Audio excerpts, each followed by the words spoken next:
This meeting of the subcommittee shall come to order. Welcome to the fiscal year 2023 Financial Services and General Government Markup. I am joined by my good friend, Congressman Steve Womack, the ranking member, who is here in person today. And we also welcome the full committee chair, Ms. DeLauro, ranking member Granger, and all the subcommittee members who are here in person, and those participating by secure video conference. Before I move to my opening statement, I'd like to offer a brief explanation of how this markup will work. As mentioned, some members have opted to use secure video teleconferencing, which allows them to participate remotely.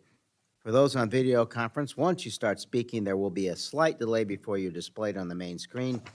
Speaking into the microphone activates the camera, displaying the speaker on the main screen. Do not stop your remarks if you do not immediately see the screen switch. If the screen does not change after several seconds, please make sure you are not muted. To minimize background noise and ensure the correct speaker is being displayed, we ask that the members who are participating by video remain on mute unless you have sought recognition. In terms of speaking order, we will have the following traditional order, beginning with the chair and ranking member, then the chair and ranking member of the full committee, and then any other members who wish to speak.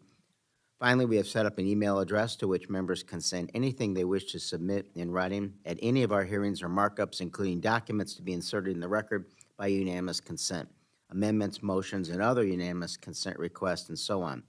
That email address has been provided to your staff. I will remind all members they must verbally request unanimous consent out loud, separately from sending the document or written UC request to the email address. Now on to the main event. Today, the subcommittee will mark up the fiscal year 2023 bill. In a moment, I'll talk about the mark itself, but first I want to thank my colleague, Mr. Womack, for his hard work and collaboration. I appreciate his partnership in developing the best possible bill during this challenging time. I'd also like to thank the chair of the full committee, Ms. DeLauro, for her tremendous leadership and stewardship of this committee, as well as the committee's distinguished ranking member, Ms. Granger. I've had the pleasure of working with the chair, and it's truly been an honor. The agencies and programs under the jurisdiction of the Financial Services and General Government Subcommittee are unique.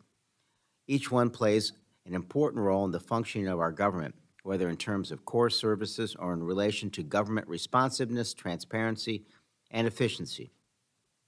The subcommittee was able to hold a hearing schedule this year that included witnesses from the SEC, FTC, OMB, IRS, and the judiciary.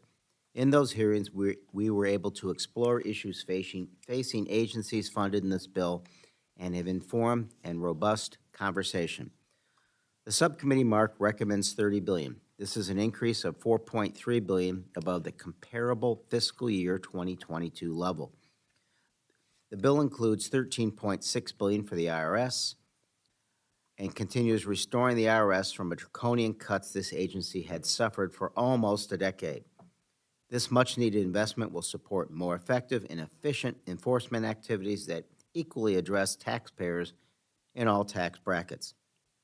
This funding will also support better customer service by reducing wait times and increasing assistance to those trying to navigate the complex tax code. Notably, the bill includes $336 million for community development financial institutions, which is $41 million above the fiscal year 2022 level. I've been a supporter of CDFIs, which provide critical resources to underserved communities. In addition, the bill provides $326 million for the SBA's entrepreneurial development programs, which is $36 million above fiscal year 2022. These grant programs provide much-needed and targeted assistance to small businesses to expand and create additional jobs. The bill also includes significant funding for the GSA, including a robust investment to combat climate change. A new $100 million electric vehicles fund will both replace vehicles in the GSA fleet with electric vehicles and build electrical vehicle charging stations.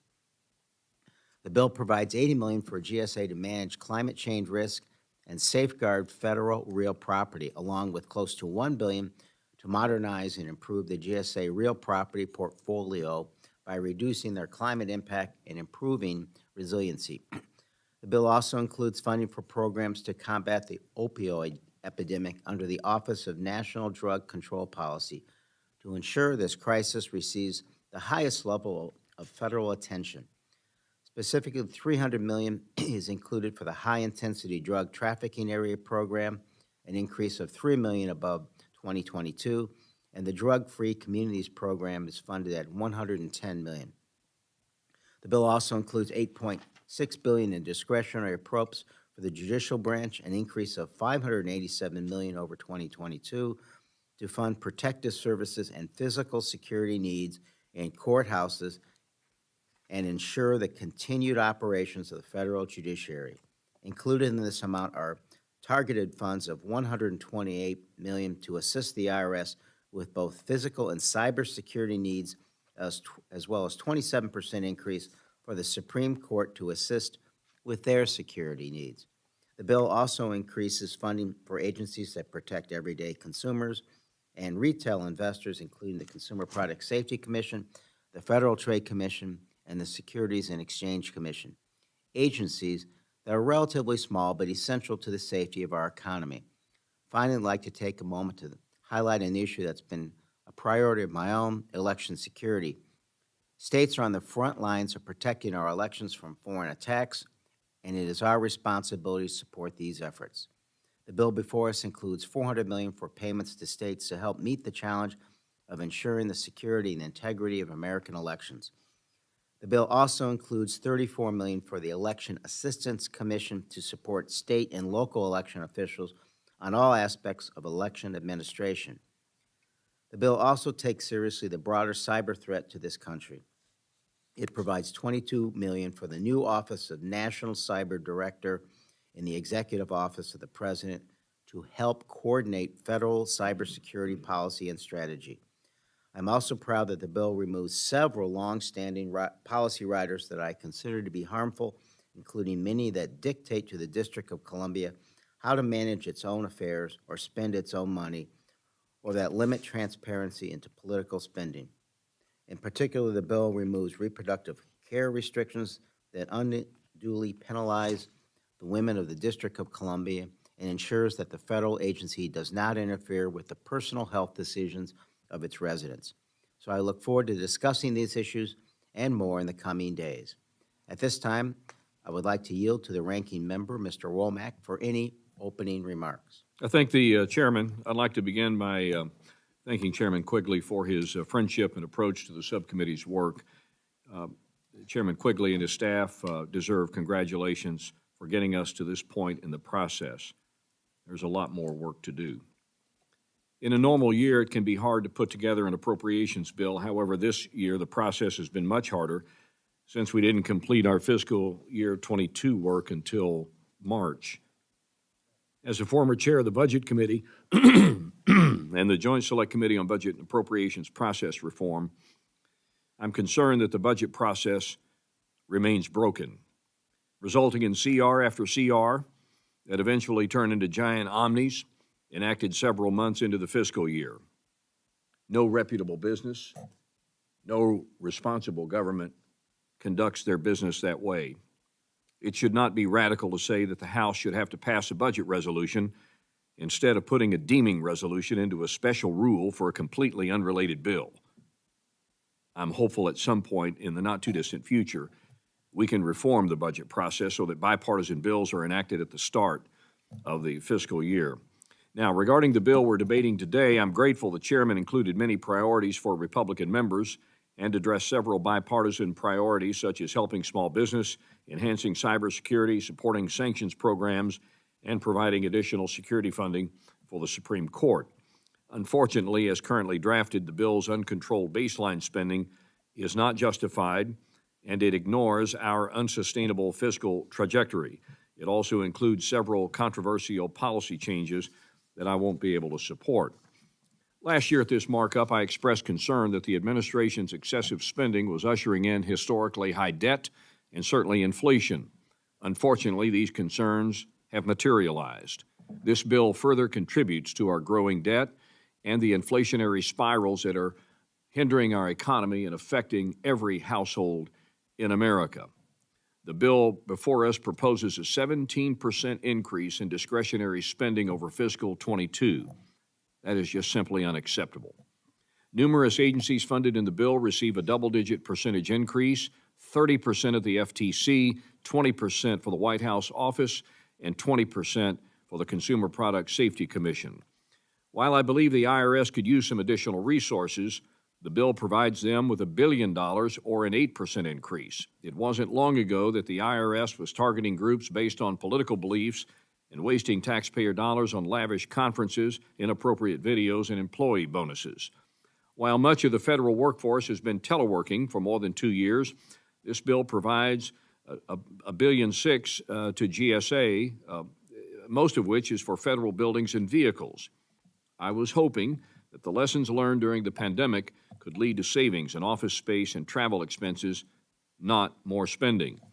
There are also several controversial policy changes included in the bill, such as allowing D.C. tax dollars to fund abortions and removing the prohibition on federal employee health benefits funding abortions. While I have many concerns with the bill at this stage in the process, I'm hopeful that at some point in the near future we'll be able to reach a bipartisan and bicameral agreement on spending and eliminate controversial policy changes. I'm confident that as this process moves forward, we can continue working toward finding bipartisan agreement on the items that matter most. But I remain concerned over the fact that timing is of the essence, and we're going to be playing from behind here for quite some time. So with that, Mr. Chairman, thanks again for your willingness to work with us, and look forward to the continued work and yield back the balance of my time. I want to thank the ranking member, and I now yield to the full committee chair, Rosa DeLauro, for her remarks. Thank you, Chairman Quigley and Ranking Member Womack, for your work on this bill and for your commitment to the initiatives within it. I also want to say a thank you to the subcommittee staff for their hard work. The federal investments in the financial services and general government bill are varied, and their impact is vast, including some of the programs most important to working and middle-class families. With passage of the 2022 government funding package, we show just how government can work for working people after decades of underinvestment. People are dealing with unimaginable inflation and rising costs of living. This bill is a lifeline. The bill before us supports small businesses and entrepreneurs with $1.1 billion for the Small Business Administration. We are investing in the programs that will help the historically underserved entrepreneurs and small businesses access to capital and to contracting opportunities. The bill provides increased funding for community development financial institutions, which will promote economic growth in some of our most distressed communities. The bill also supports small business owners and protects consumers with strong funding for the Consumer Product Safety Commission. At the same time, increased funding for the Federal Trade Commission will protect Americans from the predatory practices of certain big corporations. Supporting working families must include the continuing rebuilding of the Internal Revenue Service, the IRS. With help from the funding in the 2022 omnibus, IRS staff distributed more than 200 million monthly child tax credit payments last year, totaling more than $93 billion to children and their families. By increasing resources for the IRS to $13.6 billion and an increase of $1 billion, we are helping the agency improve their support of those navigating the tax system, and we are working to finally crack down on big corporations and the wealthy who are not paying their fair share of taxes. With growing threats to our democracy, both from home and abroad, the need to protect our democracy and secure our elections is more important than ever. This bill ensures the integrity and the safety of our elections through election security grants for states. To protect our communities and victims all over our nation, this bill takes a firm stance against crime and corruption. We will protect our communities from the impacts of drug trafficking, combat money laundering and terrorist financing, and promote justice for victims of civil rights cold cases. And finally, as we combat the climate crisis from all fronts, this bill would start the transition of federal vehicle fleet to electric and zero-emission vehicles. I'm very proud of this bill and the investments it makes in the programs that matter the most to working people. I look forward to continuing to work with my colleagues on the bill, and I urge its support. With that, Mr. Chairman, I yield back. Thank you, Chair DeLauro. I now yield to the full committee ranking member, A. Granger, for her remarks. I want to thank Chairman Quigley for presenting the fiscal year 2023 Financial Services and General Government Appropriations Bill. I also want to recognize the work of the ranking member of the subcommittee, Mr. Womack. As a result of the chairman and ranking member's efforts, the bill before us includes many priorities of members on both sides of the aisle, including support for small businesses, drug control programs, and sanctions programs.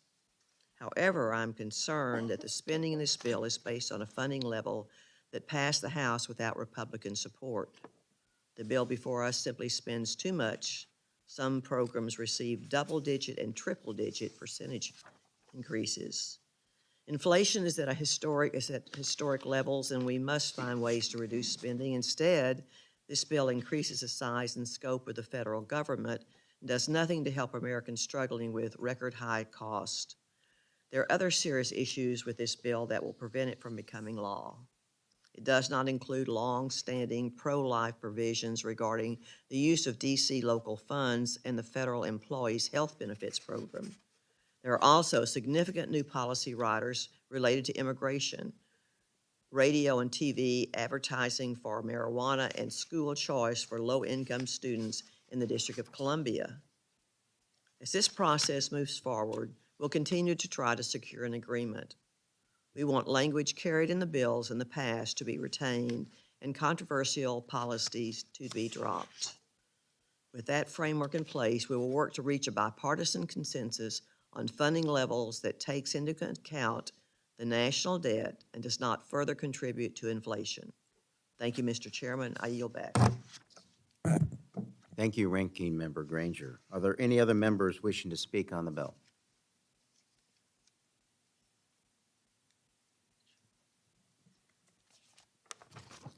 Are there any amendments to the bill? Seeing none, I would like to recognize Mr. Cartwright for a motion. Thank you, Mr. Chairman. Mr. Chairman, I move the bill be favorably reported to the full committee. The question is on the motion. All those in favor say aye. Aye. Those opposed, no. No. In the opinion of the chair, the ayes have it. I ask unanimous consent that the staff be permitted to make technical and conforming changes to the bill and report just approved. Seeing no objection, so ordered. Please leave all copies of your bill and report at the desk. With that, this meeting stands adjourned. Thank you.